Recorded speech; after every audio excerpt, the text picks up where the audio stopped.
Mark, now there were crowds on the street and inside 15 million was spent in the space of 5 hours. But what does last Friday's auction of repossessed properties tell us about where the market is headed this year? Angela Keegan of MyHome.ie and Karl Deeter of the Irish Mortgage Brokers Association join us now to explain more. Good to see you both again. You said you were coming back to us after Allsops, and here you are. And Angela, there was some crowd that showed up for it. It was absolutely the biggest thing that's happened property, I think, in this country since they started the recession in the last 4 years. There were hundreds of people. It was, if I can set the scene, in the Shelbourne itself, there was almost a frenzy of excitement, and there must have been about 700 people in a room that seated 350. There were people from all walks of life, all sorts of accents, be they country accents, Dublin accents, lots of people from the industry. Lots of people then just wanted to be there to see what was happening. Crowds spilled out into the street and, spilled out into the ante-rooms, and overall just there was a huge level of excitement about the whole auction. And Karl, were they investors or were these first-time buyers, or what did you think? My guess is that they were mostly small investors and first-time buyers. Any of the people whose faces I would know from having been in this business for a decade were not there, so I didn't see what I would call like the near institutional landlords in there snapping up properties. There was one or two developers, but for the most part you had bidders. There was a lot of onlookers, a lot of curiosity. It was spilling out onto the street. It was very exciting. It reminded me of the frenzy of 2006 again, minus the ridiculous prices they were asking for. As you mentioned, all of the properties were being auctioned by receivers. It was all for one institution, and they were basically just saying, let's clear this all out. I know, but these were all repossessed properties, and I would imagine, Angela, there was a twinge of sadness about it as well. In fact, on the day, and I'm sure some of your viewers will hate me for saying it, but on the day there wasn't. And when you looked at the auction lots, there were 84 lots, 2 were withdrawn, there was only 1 that didn't sell. So we saw 81 transactions in the day.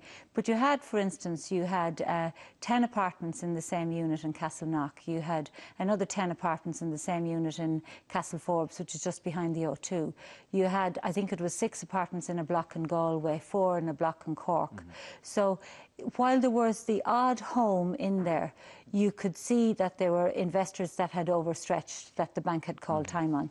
In the main, that's what was selling. But one of the things that really interested me about the auction, I've been to lots of auctions before, and there was a time where it just wouldn't be the done thing to be bidding in anything less than 10,000.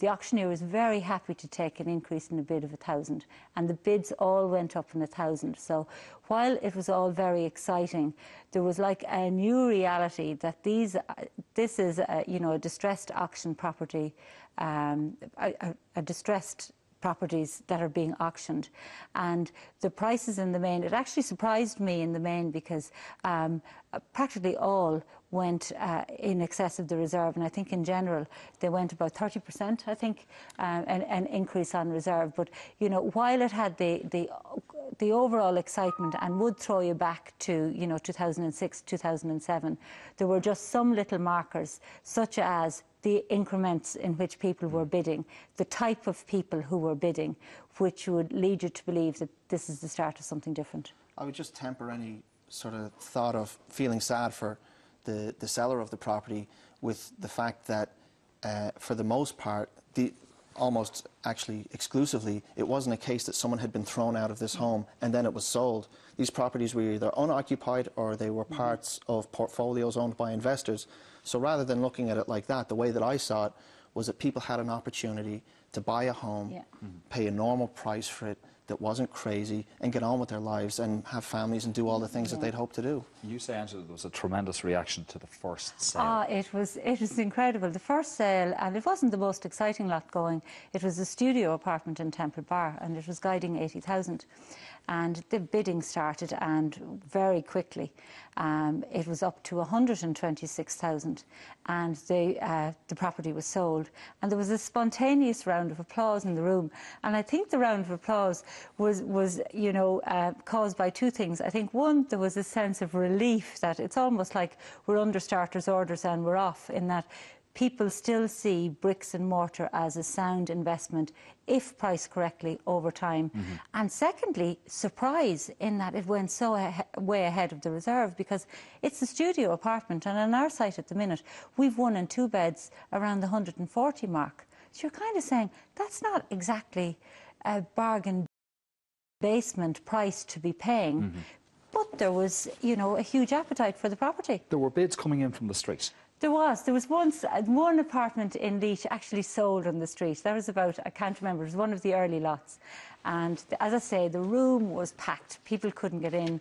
And Allsops, the people who organised the auction, had spotters obviously out in the street as well as in the room itself, and one man successfully bought an apartment for 61,000 from the street, and after that the police actually asked for the auction to be suspended for a few minutes while they cleared the crowd off the street. So those that were there as spectators, and I have to consider myself as one of them, we were asked to move into the ante-rooms, which we, you know, gladly did to make room for the bidders. Okay, well, there's another few of those to go, so I don't know if it's given us quite an indication of how much things are worth, because I don't know if there was many bargains to be had at the end of the day.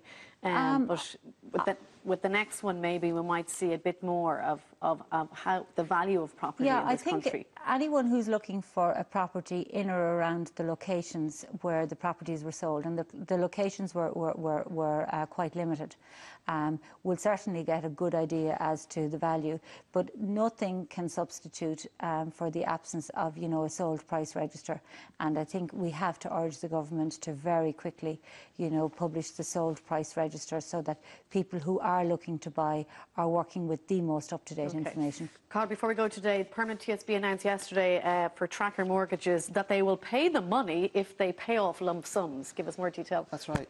Basically, if you will pay more than €5,000 against your mortgage, they'll give you a 10% bonus, so to speak. It's almost like a mortgage SSIA. You pay £5,000, 500 comes off on top of that. I think it represents great value. If you think about the alternatives, if you were to try and get a 10% return somewhere else, you'd be taking on a lot of risk. You won't get it on deposit. It's greater than standard stock market returns. You won't get it by investing in bonds. So this is wonderful, because even if you could get it on deposit, you'd have to pay dirt tax. You'd actually have to make almost 14% on deposit to get a 10% return into your hand. I think the Permanent TSB idea is a wonderful example of a bank coming up with a solution that is a win for them and a win for the consumer. But will the others take it on? I don't know, because Permanent TSB has a huge amount of trackers. Out of their 38 billion loan book, I think about 16 billion or so are trackers, and other banks don't have that concentration of mortgage types. They have a lot more people on variables and fixed. So Permanent TSB might be the only one that does this. Having said that, I think it would be unusual if other banks didn't follow and try and find a fix for their trackers as well, outside of just hammering everyone who's on a variable rate. Carl, Angela, thank you very much. We'll see you soon. And to everybody, don't give up your tracker under death. Now, don't forget, if you've missed any of the morning's programme, you can catch it online, tv3.ie/The Morning Show. Now, coming up on tomorrow's programme, I didn't give up on alcohol, alcohol gave up on me. Those are the words of Christina